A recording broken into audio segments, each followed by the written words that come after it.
Oke guys, welcome back to Daily Charting with Toshi, di mana kita akan daily chart your favorite cryptocurrencies. Oke, dan kita masuk ke DCWT sesi kedua, di mana di sini kita akan membahas mengenai altcoins. Buat lo yang pengen pembahasan mengenai Bitcoin dan Ethereum, boleh cek di DCWT sesi pertama yang sudah kita upload jam 11 pagi tadi ya. Jadi kita bisa di sini secara overall ada perubahan ya, sekarang sedikit lebih bullish ya. Untuk Bitcoin dominance terjadi koreksi sebesar 0,03%, volume turun sebesar 10,19%. Kita bisa di sini untuk BNB terjadi rally sebesar 1,42% di angka 582. Solana terjadi rally sebesar 1,47%, lalu XRP 1,64, Dogecoin pump sebesar 6,18%, Cardano rally sebesar 1,68 dan Toncoin ya nyaris masuknya kategori pump di 4,94%. Jadi kita bisa di sini overall kecenderungannya sedikit membuat Bitcoin dominance drop ya. Kita bisa di sini Bitcoin dominance itu sedang harga runningnya di bawah dari 54,5. Kemarin berhasil bertahan. Kita lihat besok jam 7 pagi daily close-nya di bawah atau di atas dari 54,5. Kalau di bawah berarti ada kemungkinan ini menjadi resisten dan lanjut membuat ya belum lower low sih ya, tapi minimal akan cenderung retas ke 54,03. Oke, itu untuk Bitcoin dominance. Selanjutnya untuk indeks dolar kita bisa lihat di sini. Ini udah market close ya, soalnya udah Sabtu. Harapan gue sih hari Senin dia bisa kembali ke reject lagi oleh 104,43 dan kalau bisa daily close di bawah dari 104,15 ya.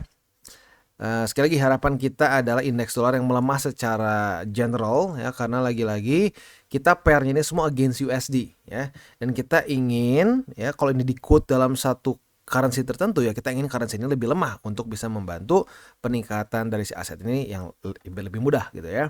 Itu harusnya udah logika sederhana sih ya. Oke, next, sebelum kita masuk nih, seperti biasa gue akan mengingatkan bahwa begini nih, di DCWT sesi kedua ini adalah pembahasan alts, dan kalau gue lihat cukup banyak orang-orang yang sepertinya masih baru di dunia kripto. Ini mungkin cycle pertama mereka. Ya komen-komen yang ngomong kayak aduh bang gimana nih ya, drop nih, aduh merah banget nih porto bla bla bla. Gini, gue ingetin lagi ya, dalam bull market itu bukan berarti anti dump, jangan salah ya. Gue udah sering bahas di bull market kemarin ya. Kita bisa cek di sini. Koreksi-koreksi yang terlihat kecil, wick yang gak kelihatan terlalu besar ini sebenarnya adalah drawdown yang belasan persen. Di sini belasan persen. Di sini ya di 2021 di bulan berapa tuh? Di bulan Januari ya, kita bisa lihat di sini dari wick tertinggi sampai terendah ini minus 30%-an ya. Jadi jangan sampai kalian over leverage. Gini ya, gue pribadi kadang-kadang kasihan ngelihat ada yang komen, aduh bang gimana ya bang, gue ini nih mending kalau cuma nyangkut ya. Banyak yang ngomong aduh gimana ya bang, gue posisi futures gue kena liquid dan seterusnya. Gue kadang-kadang bingung ngelihat apa yang dia pasang posisinya, kayak kok bisa ada setup seperti itu gitu loh, setupnya dari mana gitu. Nah, ya lagi-lagi kebanyakan apa? Kebanyakan kemakan dari ya ada grup-grup sinyal, grup-grup VIP ya, mending gratis. Kadang-kadang disuruh bayar juga. Udah disuruh bayar, disuruh aduh kadang-kadang gila bilangnya rata kanan, rata kanan. Iya rata tuh ya, dompet lu rata gitu. Jadi please, please, please, apalagi buat lo yang masih baru ya. Buat lo yang udah intermediate sampai advance, future sih menurut gua kalau dari gua lihat ini ya, di grup dan lain-lain sih cenderung nggak banyak masalah lah ya, cenderung oke, udah lumayan bisa menjaga resiko, walaupun nggak semua ya, tapi cenderung bisa.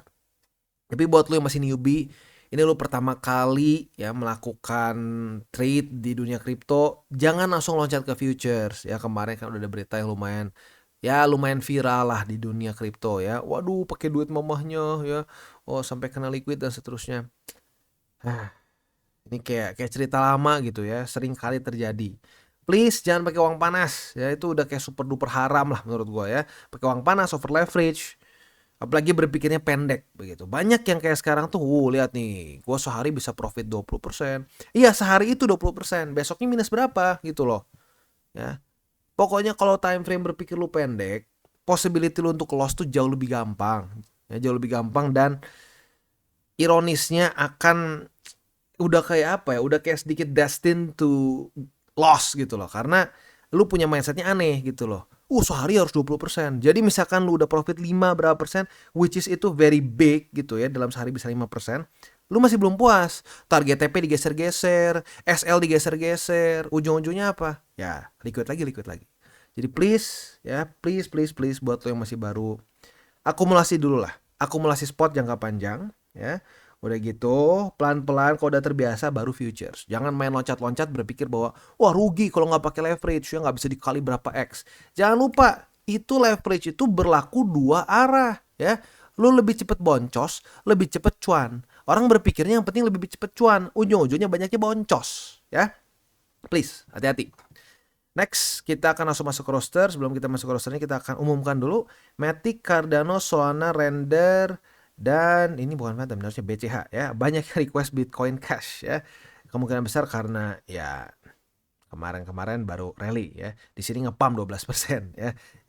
Ya alasan klasik lah ya. Oke, sebelum masuk, disclaimer dulu bahwa semua konten dari TCI bukanlah financial advice. Ini semua bentuknya adalah edukasi. Lalu bagaimana cara untuk mendukung TCI? Ada banyak caranya. Lu bisa like our video, bisa share our video, atau juga bisa menggunakan link referral kita di bawah.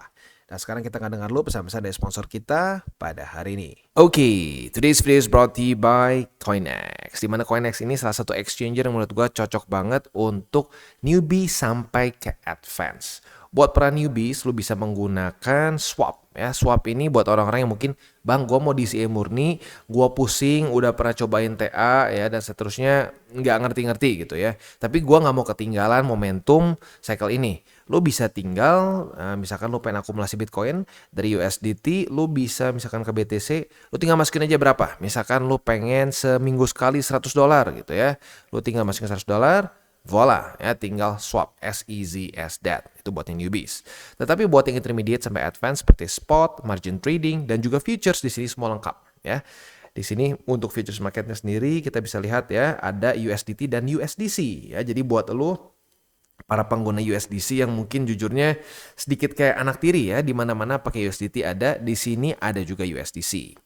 Dan selain dari itu juga buat lu yang sudah akumulasi nih ya, kita sudah masuk arguably mungkin udah mendekati ke tengah bull market. Tentunya sudah mulai banyak akumulasi Bitcoin, Ethereum, dan berbagai macam alts belakangan ini ya. Nah, buat lo yang pengen dapat interest atau dapat yield dari token yang sudah lo beli atau koin yang sudah beli, bisa pertimbangkan untuk menggunakan Coinex karena kita bisa di sini ada berbagai macam kripto yang kita bisa dapatkan yieldnya. USDT 7-day APY-nya sampai 10%, AVAX 0,37, BTC 0,25, dan seterusnya. Ya, jadi buat lo yang tertarik untuk mendapatkan yield, juga bisa menggunakan Coinex. Ya. Dan juga di sini akan terus ada promotions yang terus diupdate, ada airdrop station, dan seterusnya. Jadi buat lo yang belum punya akun di Coinex, boleh pertimbangkan untuk menggunakan link referral kita di bawah. Kita masuk ke Matic. Untuk Matic, posisi futuresnya Tokcer ya. Retest 1, retest 2 dapat posisi long kena target TP di 0,9243 ya. Berarti profit sekitar berapa ya? Kita lihat di sini. Wow, 4%-an. 4,5% lah ya, 4,5%-an.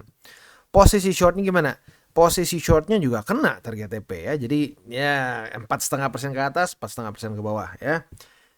Selalu kayak gini gak sih bang? Tuh gampang bang, kayaknya dapat 9%, 10%. Nggak selalu begini tong ya. Ya ini asik aja, lagi pas banget begitu. Tapi ya lagi-lagi, kalau lu berpikirnya bahwa setiap hari akan pasti profitnya begini, ujung-ujungnya malah boncos ya. Oke, untuk posisi spot sendiri dia itu masih ketahan oleh buy limit ketiga di 0,881 yang sudah 4 hari berturut-turut menahan Polygon ya. Jadi ya untuk posisi spot masih di daerah situ aja di 0,881. Buat yang kemarin ketinggalan posisi long gimana bang? Ya sekarang masih dalam keadaan profit sih. Ya kalau lihat di sini lo dalam keadaan profit 2,27. Target TP-nya ya sama seperti kemarin. Buat lo yang punya posisi long yang baru lu buka gara-gara telat mungkin ya, bisa di 0,92 ya. Itu kurang lebih setup untuk di Matic. Next kita geser ke Cardano. Untuk Cardano sedikit lebih tidak rapih dia ya, karena terjadi reclaim sebenarnya, reclaim tipis, jebol, sekarang mulai retest lagi ke 0,582 sebagai resisten. Untuk posisi spotnya tinggal tersisa di buy limit ketiga di angka 0,5499. Sekali lagi itu untuk posisi spot. Posisi futures hari ini sudah terjadi retest pertama di 0,5822 sebagai resisten. Kalau besok pagi jam 7 daily close dari Cardano itu masih di bawah dari struktur resisten 0,5822, maka kita bisa limit posisi short. Retest kedua otomatis kebuka posisi shortnya ya. Target TP buat yang agresif boleh pertimbangkan di 0,5499. Tapi buat lo yang cenderung lebih konservatif boleh pertimbangkan di struktur baru ya di angka 0,569. Ini baru terbentuk di tanggal 3 dan 4 April kemarin ya. Itu kurang lebih setup untuk di Cardano. Next kita geser ke Solana. Untuk Solana kita bisa lihat di sini dia jebol ya. Sayangnya struktur di 177,59 gagal dipertahankan. Ini profit atau enggak posisi longnya? Tergantung. Kalau lu agresif kena cut loss. Buat lo yang konservatif kemarin kan ada berita penting malam ya. Harusnya enggak. Kalau kita cek di sini 4 hourly, yes, harusnya enggak ya. Enggak sampai kena target TP tapi enggak rugi buat yang konservatif. Jadi lagi-lagi nih, agresif tuh enggak selalu untung ya. Konservatif juga enggak selalu rugi. Jadi masalah lu konservatif, agresif atau yang intermediate itu bukan masalah siapa untung siapa rugi, tapi lu tuh apa risk tolerance-nya gitu ya. Jadi jangan berpikir bahwa oh kalau ambil resiko lebih besar pasti lebih profit. Enggak ya. Gitu. Jadi lebih ke lu toleransinya seperti apa ya. Untuk sekarang posisi yang mungkin profitable ya kemarin posisi short, tapi udah kita bahas ya. Posisi short kemarin itu sudah profit sebesar 2,8 tapi posisi longnya gagal mantul ke 20. Tapi sekali lagi buat yang konservatif masih profit, buat yang agresif kena cut loss. Nah, untuk posisi spotnya yang tinggal tersisa adalah buy limit ketiga di 169,45 ya. Untuk posisi long ada lagi nggak bang? Ada lagi di sini. Kemarin sudah terjadi retest pertama di 169,45. Apabila pada hari ini terjadi retest kedua, kita bisa buka posisi long dengan target TP di 181,33. Itu kurang lebih setup untuk di Solana. Next kita geser ke render. Untuk render MA50 kemarin jebol ya. MA50 jebol, daily close di bawah dari MA50. Bang, tapi kan sekarang runningnya di atas. Yes, running ya. Kita masih belum lihat sampai besok. Kalau besok ternyata daily close di bawah, itu adalah rejection dari MA50 ya. Nah, untuk posisi spotnya berarti buy limit 1 2 tembus, yang ketiga adalah di angka $8 lebih 3 sen. Itu untuk posisi spot di render. Untuk posisi futuresnya retest pertama terjadi di MA50 sebagai resisten ya. Kita lihat besok pagi jam 7 apakah daily closing di atas atau di bawah. Kalau di bawah dari MA50, besok kita bisa pasang limit posisi short. Retest kedua di MA50, otomatis kebuka posisi shortnya. Target TP kita bisa di 8,003 ya 8,035 sorry ya. Itu untuk target TP posisi short, tapi kalau lu mau sedikit lebih konservatif mungkin boleh juga kejar di wick terdalam di sini yaitu di 8,76. Oke, itu kurang lebih untuk render. Untuk terakhir ada di Bitcoin Cash ya. Bitcoin Cash sendiri ya lagi-lagi ya ini banyak yang tertarik karena kemarin ya ngepump sih ya. Ini kategorinya ngepump 12 persenan. Tetapi kalau kita lihat di sini 2 hari terakhir dia masih reject oleh struktur yang terbentuk di tanggal 31 Maret dan 1 April kemarin ya. Struktur yang masih menahan Bitcoin Cash ya. Nah, kita lihat ini sudah terjadi retest 1, retest 2, berarti kalau lu sama SOP-nya kayak gua, lu udah punya posisi short walaupun sekarang sedang minus nih ya. Nah, posisi short yang kita sudah pegang di sini kalau besok daily close di atas dari 680,1 maka cut loss. Tapi kalau ternyata dia berhasil tetap di bawah dari 680,1, kita bisa pertahankan posisi short kita dengan target TP yang paling dekat itu di sini ya, struktur yang terbentuk di tanggal 3 dan 4 April kemarin di angka 593,1. Itu kurang lebih setup untuk di Bitcoin Cash ya secara posisi futuresnya. Posisi spotnya buy limit pertama di 593,1, buy limit kedua di MA20, dan buy limit ketiga masih cukup jauh di bawah sini yaitu di angka 478,3. Itu kurang lebih setup untuk di Bitcoin Cash. Overall dia masih cukup bullish ya kalau kita hitung.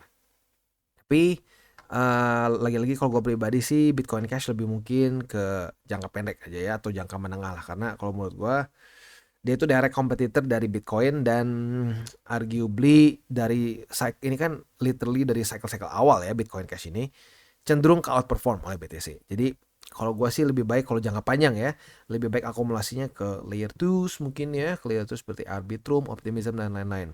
Tapi sekali lagi untuk jangka pendek sampai menengah boleh-boleh aja ya. Oke, jadi kurang lebih seperti itu gambarannya untuk altcoins ya pada hari ini. Gue ingatkan lagi ya buat yang baru-baru, please jaga resiko kalian ya, karena gue lihat semakin banyak nih yang aduh bang gimana ya bang, aduh posisi gue begini, posisi gue begitu gitu ya. Padahal kalau lihat minusnya sebenarnya drawdownnya belum terlalu parah. Biasanya jadi hancur tuh karena mereka buka posisi leverage yang berlebihan, marginnya kecil ya. Ya maksudnya relatif kecil lah ya, relatif kecil, leverage-nya gede. Ya udah gitu ya. Jadi baru gerak-gerak 3-4%, 5%, 10% tuh udah wah, jantung kayak mau meledak gitu. Ya jadi please buat lo yang masih baru, lebih baik jangan futures dulu ya, spot dulu, spotnya udah lancar, baru pelan-pelan geser ke futures gitu. Dan please jaga resiko juga. Ingat 3 golden rule, jangan pakai uang panas, jangan over leverage, dan berpikirlah jangka panjang untuk kripto. Oke guys, jadi itu adalah akhir dari segmen DCWT kita pada hari ini. Dan jangan lupa bagi kalian yang merasakan manfaat dari segmen ini, jangan lupa untuk share ke teman-teman kalian. Dan apabila lu pengen mensupport channel kita, ya TCI, jangan lupa untuk menggunakan link referral kita di bawah. Nggak wajib, ya, tetapi apabila lu menggunakan link referral kita di bawah, ada macam-macam ya, dari Bybit, Huobi, Maxi, toko kripto, dan banyak lagi. Ya, walaupun nggak wajib, tapi kalau menggunakan link referral kita, lu secara langsung membantu perkembangan dari TCI. Dan satu lagi, jangan lupa juga untuk join Telegram group kita, di mana kita bisa ngobrol-ngobrol santai mengenai dunia cryptocurrency secara 2 arah. So, jangan lupa untuk like, subscribe, click the bell icon, and see you on the next video.